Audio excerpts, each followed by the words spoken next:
111 PGA stars issue coordinated boycott threat over rule change. This isn't clickbait. It is the most serious player revolt in professional golf in over 40 years. PGA Tour's new CEO slashed the number of fully exempt tour cards from 125 to 100, and now these players are fighting back. And honestly, the pure, unadulterated frustration makes me want to throw my hands up. Regular fans are spending $100 for a weekend round, struggling to afford new clubs, yet these multi-millionaire athletes are threatening to walk away because their guaranteed starts might drop from 25 to 15 events per year. It is an absurd display proving these country club elites care about nothing but their own pockets. But look past the surface anger. These 111 players aren't just spoiled millionaires throwing tantrums. They are fighting for their careers. They realize this isn't about pace of play or fan experience. This is a systematic squeeze designed to shift all the risk away from the tour and directly onto the middle-class players who make up the backbone of every tournament field. Let me show you how this works and why your favorite player might already be on that list. Personally, I think these players have a real point. Do you agree, or do you think they're overreacting? Tell me below. And if no one else is asking the hard questions about where golf is really heading, that's exactly what this channel is for. Subscribe so you don't miss what's coming. So let's start at the beginning. Because to understand why 111 players are willing to risk everything, you need to understand what actually changed inside the PGA Tour's headquarters. It started in early 2026.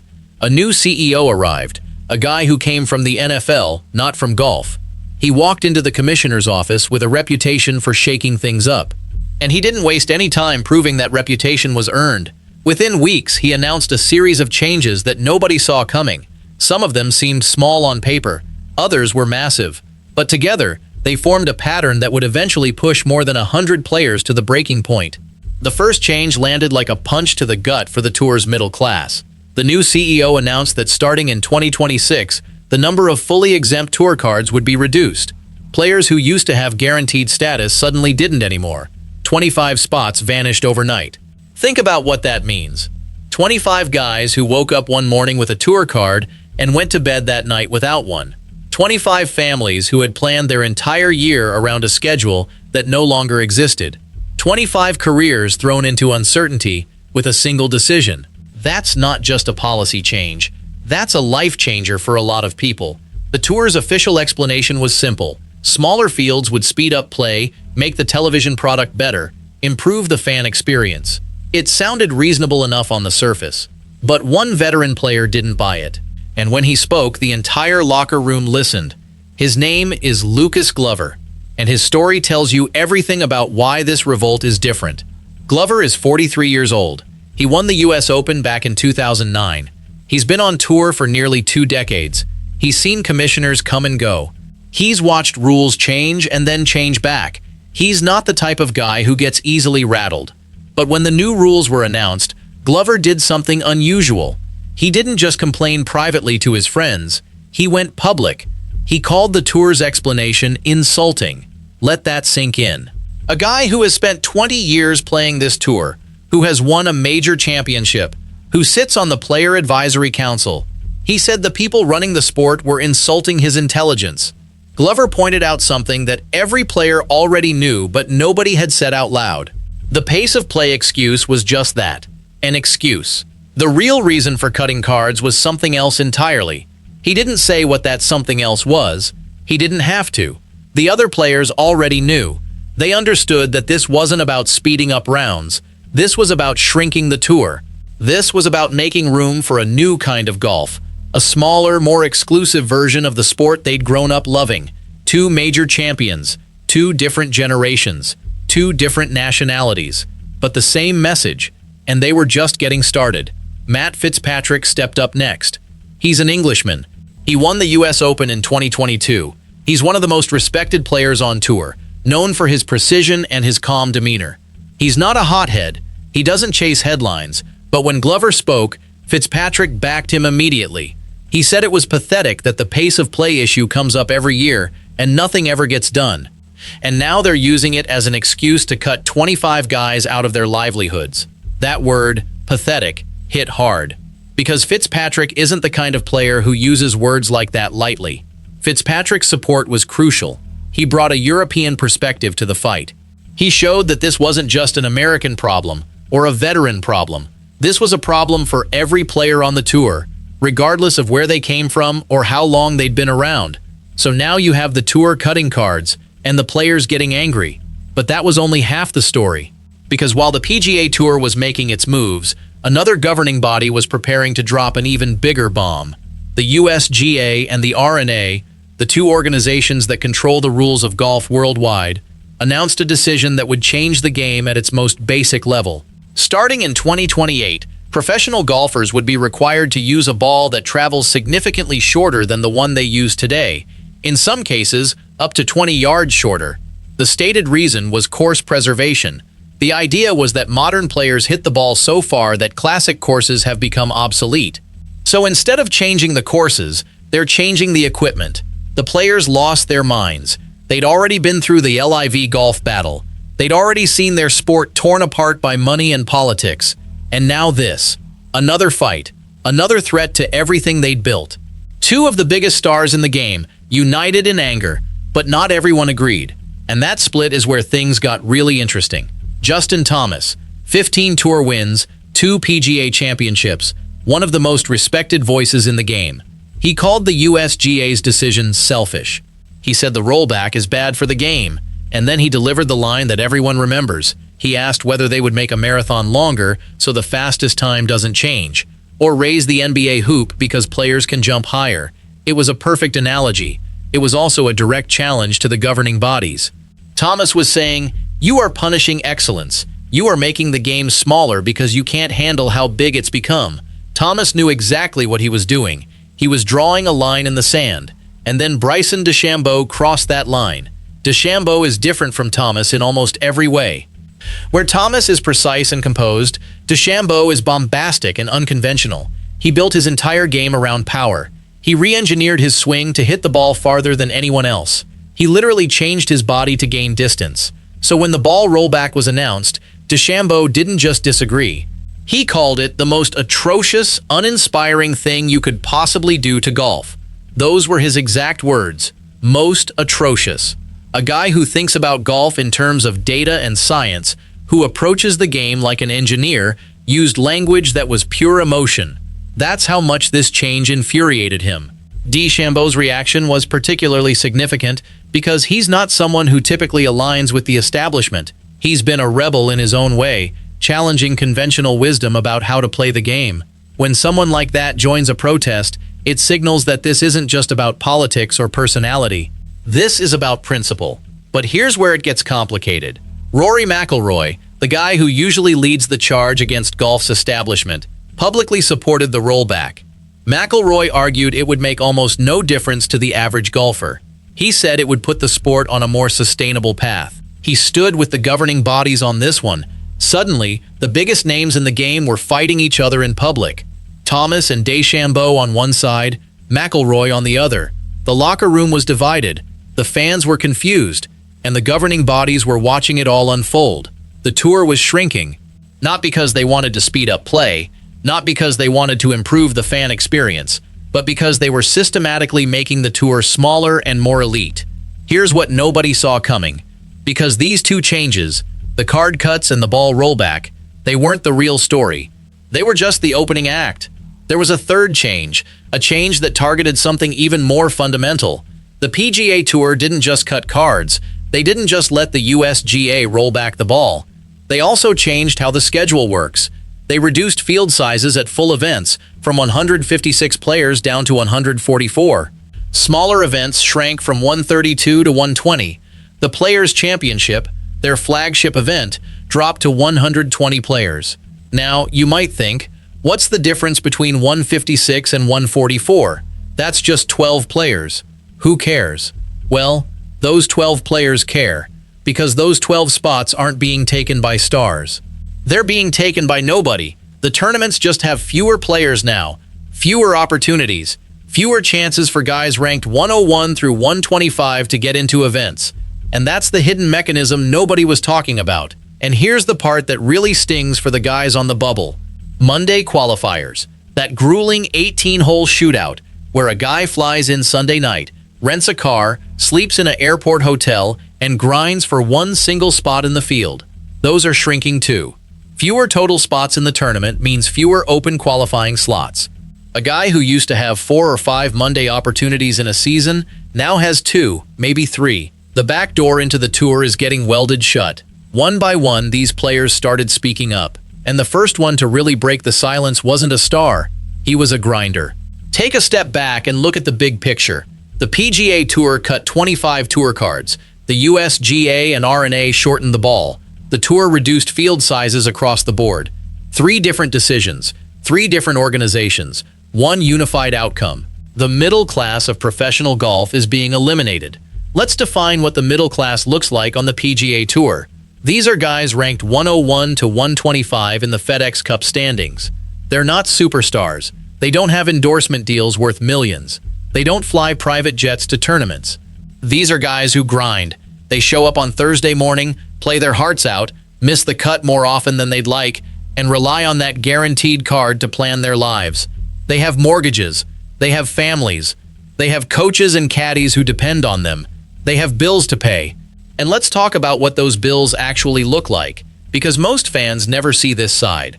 A caddy on the middle rung of tour gets paid a weekly salary plus a percentage of winnings, and if the player misses the cut, that percentage is 0. The caddy still expects his base.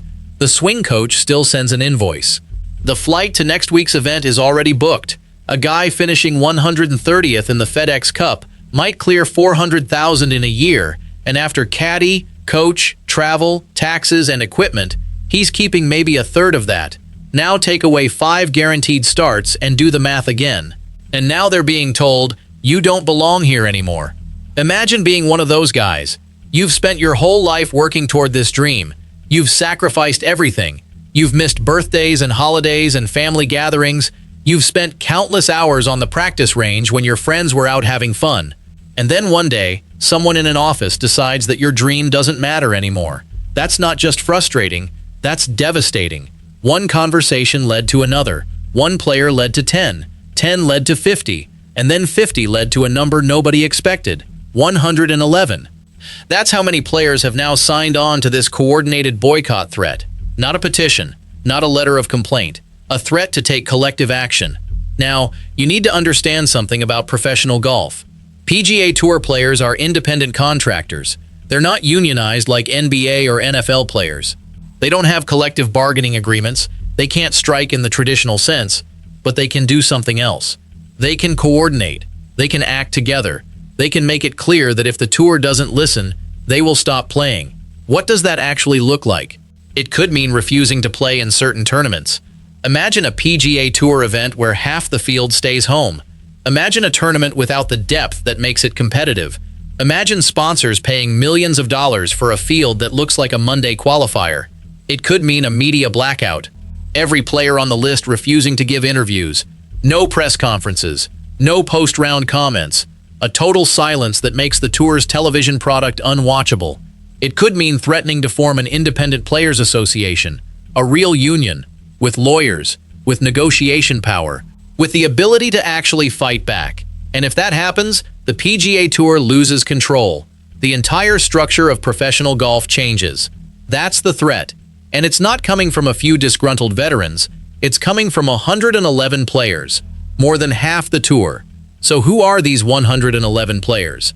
We've talked about some of the big names: Glover, Fitzpatrick, Thomas, DeChambeau, McIlroy. But the list goes much deeper. Take the guy who just came up from the Corn Ferry Tour. He fought for years to get his card. He finally made it. He thought he'd have 5 years to build his career. Now he might have one. Take the veteran who's been on tour for 15 years. He's never been a star, but he's been a solid player. He's earned a good living. He's raised a family. And now his career is in jeopardy because of a policy decision. Take the young guy who just graduated college. He turned pro with dreams of playing against the best. He got his card, he thought he'd made it, and then the rules changed underneath him. These are the guys who signed that letter. These are the guys who said enough is enough, and they're not backing down. The question is, will the PGA Tour listen? Or will they let this thing escalate into something nobody can control? Here's what you need to understand about the tour's leadership. They're not used to being challenged like this. When LIV Golf came along, they fought back with legal threats and money. They called the LIV players traitors. They suspended them. They banned them. But this is different. This isn't an outside group trying to poach their players. This is their own players, their own members, the people who actually show up and play the tournaments. You can't suspend 111 players. You can't ban half your workforce. And the tour knows this because they've seen it before. Back in the early 90s, a group of players threatened to skip events over how purse money was split between the top finishers and the rest of the field. It never turned into a full boycott, but it forced the commissioner's office to the table and reshaped how prize money flowed down the leaderboard. The precedent is right there in the tour's own history. Players acting together gets results. So the tour has a choice. They can negotiate. They can find a compromise. They can admit they made a mistake and roll back some of these changes. Or they can double down. They can dig in their heels. They can try to wait out the players and hope the rebellion fizzles. Either way, the clock is ticking, because the 2027 season is coming. And if nothing changes, a significant number of players simply won't show up. Now, let's talk about what this means for the fans. Because at the end of the day, you're the ones who matter. If the boycott happens, you're the ones who lose. You don't get to see the best players compete. You don't get the drama of a full field. You don't get the stories that make golf special. Imagine watching a major championship without half the top players. Imagine seeing a leaderboard filled with names you barely recognize. Imagine paying for tickets and feeling like you got ripped off. And think about what that does to the television broadcast. Networks sign 9-figure deals for Thursday through Sunday coverage because they're selling advertisers on star power and depth. A Thursday afternoon with 60 missing names looks like a Corn Ferry event. Ratings drop. Advertisers pull out. The next contract negotiation gets ugly. The tour's revenue engine stalls, and suddenly the guys who stayed home cost everybody money, including themselves. That's the real cost of this conflict. The fans get caught in the middle, and the fans are already frustrated. They're already tired of the politics. They're already sick of hearing about money and rules and governing bodies. They just want to watch great golf. But they're also smart. They know the players have a point. They know the tour has made mistakes. They know the system is broken, and they're watching to see what happens next. The ball is in the PGA Tour's court. The 111 players have made their threat. They've signed their names. They've shown they're willing to take a stand. Now it's up to the tour to respond. Will they listen? Will they negotiate? Or will they call the players bluff? There are a few possible outcomes. 1. The tour backs down. They restore the 125 cards. They find a compromise on field sizes. They address the players' concerns. The boycott threat fades away. 2. The tour offers a partial concession. They meet the players halfway. They make some changes, but not all. The players accept the compromise and call off the boycott. 3. The tour refuses to budge. The players follow through on their threat. The boycott happens. Professional golf enters a period of chaos unlike anything we've ever seen. 4. Something completely unexpected happens. A new player emerges as a leader. A new proposal comes forward. The situation evolves in a way nobody predicted. Right now, number 3 seems the most likely. Because based on everything we've seen, the PGA Tour leadership isn't interested in backing down. But here's the thing about golf. It's unpredictable. The greatest tournaments are the ones where nobody knows what's going to happen. And this situation is exactly the same. That's what makes this story so compelling. Nobody knows how it ends. Not the players, not the tour, not the fans, not me. So where does that leave us? We've covered the rules. We've talked about the players. We've explained the threats. We've explored the potential outcomes. But there's one question we haven't answered. The question every fan wants to know. Are the players actually going to do it? Are 111 professional golfers really going to walk away from the sport they love? The honest answer is, maybe. The players are serious. They've signed their names. They're organized. They're angry. But walking away is hard. It means losing income. It means risking sponsorships. It means walking away from the dream they've worked their whole lives to achieve. That's not an easy thing to do. On the other hand, staying and accepting the new rules means accepting a diminished role. It means accepting that you're no longer valued. It means accepting that your career is being slowly squeezed out of existence. For some players, that's a worse fate than walking away. So they're stuck between two bad options, and that's exactly where the PGA Tour wants them. This is the real tragedy of the situation. The players aren't choosing between good and bad, they're choosing between bad and worse. And that's not a choice anyone should have to make. So let me ask you one final question, because your opinion matters more than you might think. You've heard the whole story now. You know what changed. You know who's involved. You know what's at stake. Do you think the players are right to threaten a boycott? Or do you think they're overreacting? I've given you my take. I think these players are fighting for their careers. I think the PGA Tour has made serious mistakes. I think the system is broken and needs to change. But that's just my opinion. What's yours? Drop it below. Tell me what you think. Because the more voices that speak up, the harder it is for the tour to ignore what's happening. And if you want to stay ahead of this story, if you want to know what happens when the 2027 season starts and whether these players actually follow through, then you know what to do. Subscribe, turn on notifications, and don't miss what comes next. Because this story isn't over. In fact, it's just getting started.